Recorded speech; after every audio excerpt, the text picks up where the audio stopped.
بص، هو موضوع كل الناس بتعمله، وانت اكيد عرفت من عنوان الفيديو وصوره الفيديو وكل حاجه من الفيديو. فده موضوع كل الناس بتعمله، ما اكيد مفيش حد ما عمله. تقول لي انت عملتها قبل كده، اقول لك هجاوب على السؤال ده في اخر الحلقه. يا عم العالم كله بيعاني مني يا عم.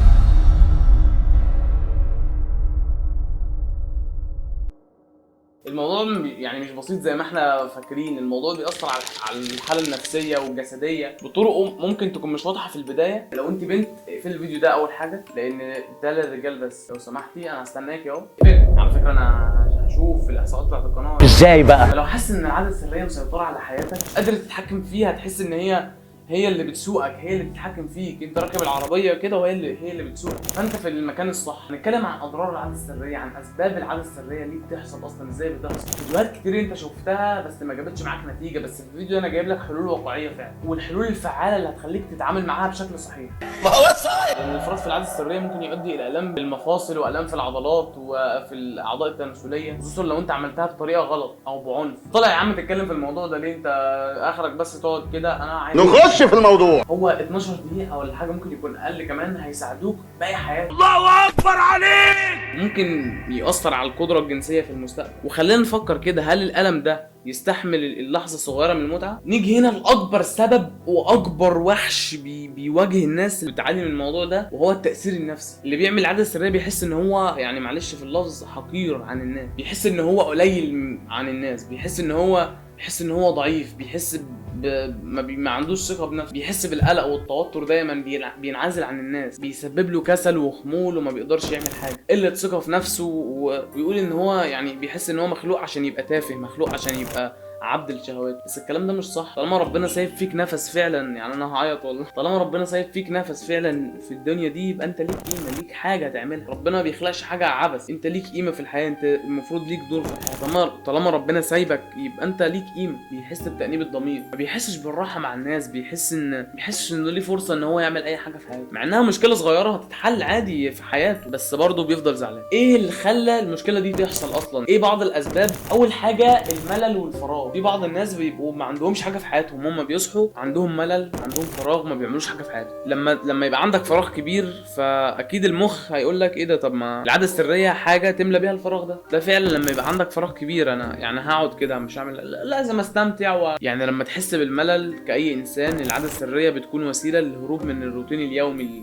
عشان كده الناس بتنصح لما يكون عندك وقت فراغ حاول تستغله في حاجات تانية. الضغوط النفسيه دي برضو من المشاكل اللي بتسبب لك الموضوع ده. انا راجل، سواء كانت بقى من الشغل، من الدراسه، من اي حاجه، بتدفعك هنا ان انت تبحث عن مخرج سريع للخروج من الضغوط دي. عارف انا بتكلم عن ايه؟ فالعاده السريه ممكن تكون وسيله لتخفيف الضغوط دي. دراسات كتير اتكلمت عن ان الضغوط بتسبب كبير قوي في العمل العاده السريه. ففكر، هل الحاجه السريعه دي هي حل المشكله فعلا بعد ما تعملها؟ واكبر سبب في المشكله دي تعرض للمحتوى الجنسي. في العصر الحالي بقينا خلاص اي حاجه نجيبها سهله، اي حاجه سهله، عايز بدوس الزرار بس اعمل اي حاجه في العالم، ابحث عن اي حاجه في العالم، اجيب اي معلومه. ودراسات كتير اثبتت ان تعرضك الكتير للمحتوى الجنسي بيزود رغبتك في ان انت تعمل الموضوع ده. يعني لو كنت بتعمل الموضوع ده، حاول تقلل ان انت تشوف الحاجات دي. اول ما تشوف صوره قدامك يعني اقف شويه، لا بهزر، اقلبها بسرعه كده. احنا عرفنا الاضرار والاسباب اللي عملت المشكله دي، او بعض الاسباب. ركز معايا بقى هنا عشان نتكلم عن الحلول. حلول واقعيه لاستبدال العاده بانشطه جديده، حلول واقعيه تخليك تتحرر من شهواتك. وانت سمعت الحل ده كتير بس ما طبقتوش صح، انا هقول لك ازاي تطبقه صح فعلا. الحاجه الاولى، جرب تملى وقتك بحاجات مفيده، زي الرياضه، او ان انت تتعلم لغه جديده انت كنت عايز تتعلمها، تتعلم حاجه جديده انت كنت عايز تتعلمها، هوايه ليك. فشوف اي حاجه تقضي بيها وقت.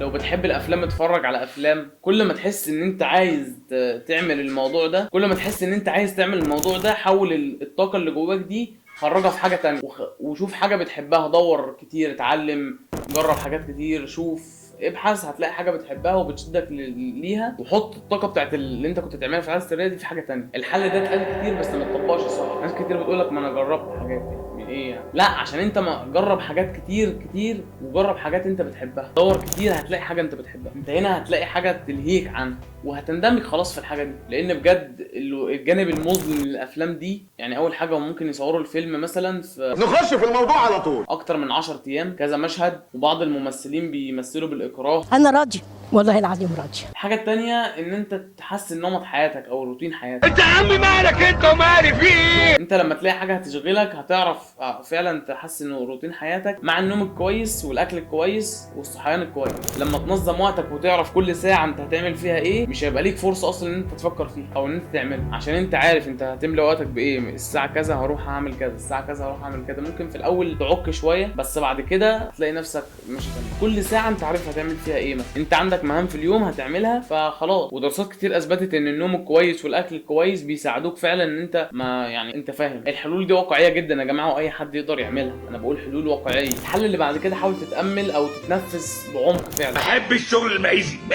تنفس كويس كل يوم كده، حط 10 دقايق اتنفس فيهم كويس، لان الاكسجين هو يعني عشان ده هيقلل برضو زي ما قلنا في اول الفيديو الضغوط والتوتر. يا جماعه بجد الفيديو ده مهم وحساس، ولو انت بنت اقفلي الفيديو حالا. اتفرجت عليه خلاص يعني بقى ان انت تشغل وقتك مش هتحس باي حاجه، خلاص انت هتنساها خالص. والله لو لقيت حاجه بتحبها هتنساها خالص صدقني. وان انت تتنفس وتغير نظام حياتك كده وتعرف فعلا تعيش صح. ولو حاسس انك لوحدك، لان في ناس ما بتعرفش تبطل الموضوع ده لوحدها، بيبقى صعب عليها قوي، ممكن تاخد واحد صاحبك تقول له احنا الاثنين هنتحدى بعض ان احنا نبطل العاده دي مثلا، عشان انتوا الاثنين تشجعوا بعض، هيبقى الموضوع اسهل بكتير بجد. وحاولوا انتوا الاثنين تنظموا حياتكم، تصحوا بدري، تناموا بدري، تشوفوا حاجه انتوا بتحبوها تعملوها، هوايه، اي حاجه تتعلموها جديده انتوا كنتوا عايزين تتعلموها. فكر في العاده السريه زي صاحبك اللي انت بتحبه. بدل صاحبك اللي هو العاده السريه معلش، خليه مثلا الجيم، خليه هوايه انت بتحبها. اعمل الموضوع كده بدل ما العاده السريه اللي هو صاحبك صاحب السوق اللي هو انت بتحبه بس هتكرهه بعد كده انت اصلا لو ما كنتش كرهته. في بعض الناس يا جماعه بتقول انا ليه هبطلها اصلا، طب ما انا عادي بسطاني ومش غلط عادي. والله العظيم راضية، ما احبش في العالم كله قده. حبيبي حبيبي حبيبي. الموضوع ان انت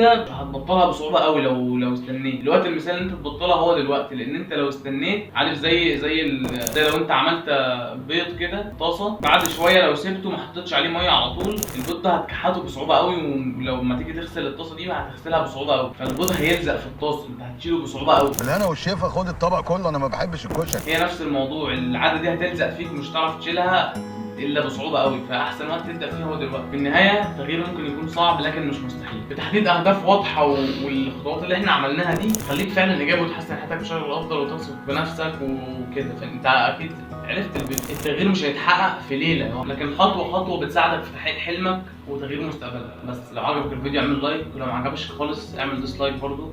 عايز اشوف مين اللي عجبه الفيديو ومين اللي ما عجبوش الفيديو. ولو عندك اي حاجه سيبها لي في التعليقات وانا هرد عليك، او اي حد يفيدنا بتجاربه تحت ويرد عليك. لو انت عايز تعرف عن النوم الكويس وازاي تنام كويس ممكن تشوف الفيديو اللي تحت. عايز اقول لك حاجه بس، التحفيز مش هيفضل على طول، لازم تكون عندك دافع.